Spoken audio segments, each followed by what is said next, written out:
اچھا انسان ہے نا، کبھی کبھی ویسے خیال آ ہی جاتا ہے. اچھا بعض حضرات کہتے ہیں فلاں صبح صبح بندہ مجھے مل گیا تو آج میرا کام ٹھیک نہیں ہوگا، یہ بدشگونی ہے. فلاں جانور آج وہ صبح صبح بول گیا آج کام سارا دن کوئی کام نہیں ہونا. بعض لوگ تو واپس چلے جاتے ہیں کرنے نہیں. اور بہت سارے، ایک تو پوری جماعت ہے جو سفر کے مہینے میں نا گھر سے باہر نکلتے نہیں، لوگ سفر کرتے نہیں ہیں. کہتے ہیں کہ اس مہینے میں سختیاں آتی ہیں، سفر صحیح نہیں ہوتا. لوگ شادیاں نہیں کرتے کہ یہ سخت مہینہ ہے، بالخصوص اس کی جو ابتدائی 13 دن ہے. یہ میں اس لیے کہہ رہا ہوں کہ یہ اعتراض ہمارا رب کی ذات پہ ہو رہا ہوتا ہے. یہ ذہن میں عقیدہ ضروری ہے، یہ رب کی ذات پہ اعتراض ہے، کسی اور پہ اعتراض نہیں ہے. جس کو بالخصوص ہم اب پنجابی میں 13 تیجی بولتے ہیں، یہ کہتے ہیں یہ 13 دن بڑے سخت ہوتے ہیں، حالانکہ اس کی کوئی حقیقت نہیں ہے. حضرت عبداللہ بن مسعود رضی اللہ تعالیٰ عنہ فرماتے ہیں بتقاضۂ بشریت انسان کے ذہن میں کبھی کبھی یہ بدشگونی آ بھی جاتی ہے، کسی مہینے کے بارے میں، دن کے بارے میں، کسی چیز کے بارے میں. تو حضور پھر یہ کیسے اللہ تعالیٰ سے معافی عطا فرماتا ہے؟ فرماتا رب ہے نا.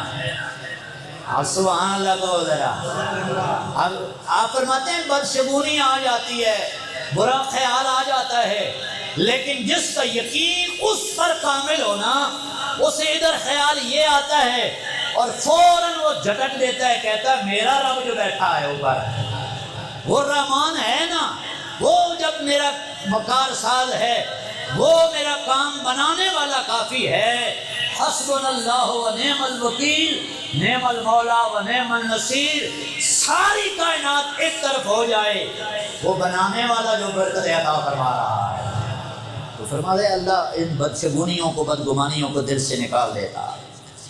آپ سبحان اللہ کہیں ذرا. حضرت علامہ شامی رحمۃ اللہ لکھتے ہیں کہ حضرت علامہ حامد آفندی سے کسی آدمی نے، بہت بڑے عالم گزرے، سوال کیا.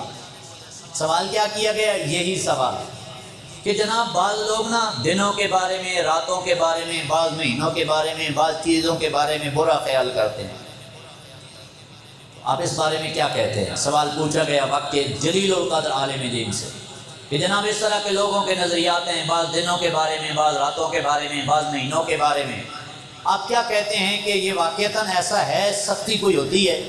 آپ نے فرمایا جو بندہ آپ سے یہ گفتگو کرے منہ ادھر کر لیا کر، اس سے بات ہی نہ کیا جائے. جو بندہ آپ سے یہ والا تذکرہ چھیڑے اس سے آپ بات ہی نہ کر، اس سے اعراض کر. وہ جاہل ہے، جہالت کی بات کر رہا ہے، بدعقیدگی کی بات کر رہا ہے. اور آپ نے فرمایا اسے چھوڑ دے، بلکہ یہ تو ملامت کرنے والی بات ہے. اسے کہے یہ برا خیال ہے اور یہ طریقہ محمد عربی کے غلاموں کا نہیں ہے، یہ تو یہود و نصارہ کا طریقہ ہے. اس لیے کہ یہودیوں کا جو سلسلہ تھا نا، یہودی جناب موسیٰ علیہ السلام کے مانی جو ہیں انہیں یہودی کہتے ہیں.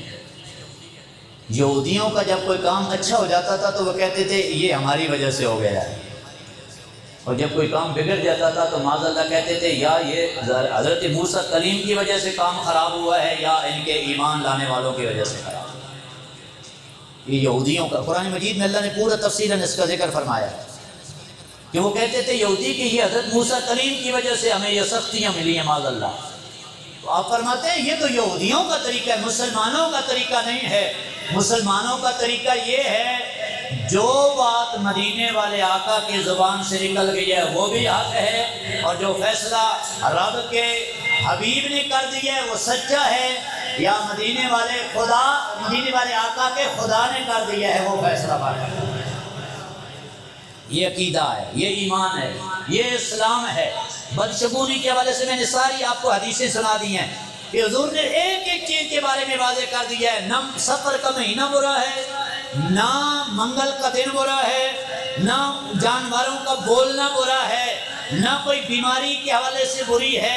حالانکہ بیماری کے حوالے سے آپ قرآن پھر پڑھیں تو حضرت ابراہیم خلیل اللہ تو کیا ادب کا پہلو دے کے گئے ہیں. وہ کہتے ہیں وَإِذَا مَرِضْتُ فَهُوَ يَشْفِينِ. فرماتے ہیں جب میں بیمار ہوتا ہوں تو میرا رب مجھے شفا عطا فرما دیتا ہے. اب کیا حسن ہے ان جملوں کے اندر، ان لفظوں میں. حالانکہ بیماری بھی کون دیتا ہے؟ اور بیماری بولیے کس کی طرف سے آتی ہے؟ اللہ کی طرف سے، لیکن لفظ بیماری کا اس کی نسبت جناب خلیل نے اپنے رب کی طرف نہیں کی، فرمایا میں بیمار ہوتا ہوں۔ جناب خلیل سے پوچھا گیا بیماری تو وہ دیتا ہے، فرمایا لفظ بیماری ٹھیک نہیں ہے نا، اس لیے یار سے دوستی پکی ہے تو کمزور بات یار کی طرف منسوخ نہیں کرتا، بیمار میں ہو جاتا ہوں شفائیں وہ دے دیتا ہے۔ ادب والوں کا یہ مزاج ہے کہ کمزور بات کبھی رب کی طرف منسوب بھی نہ کیجیے، بتائیں نہیں۔ ایمان والوں کا نظریہ یہ ہے کہ رب رسول کی ذات پہ کامل یقین ہے، جو حضور فیصلہ کر گئے ہیں قیامت تک کے لیے انشاءاللہ وہ چکمگاتا رہے گا۔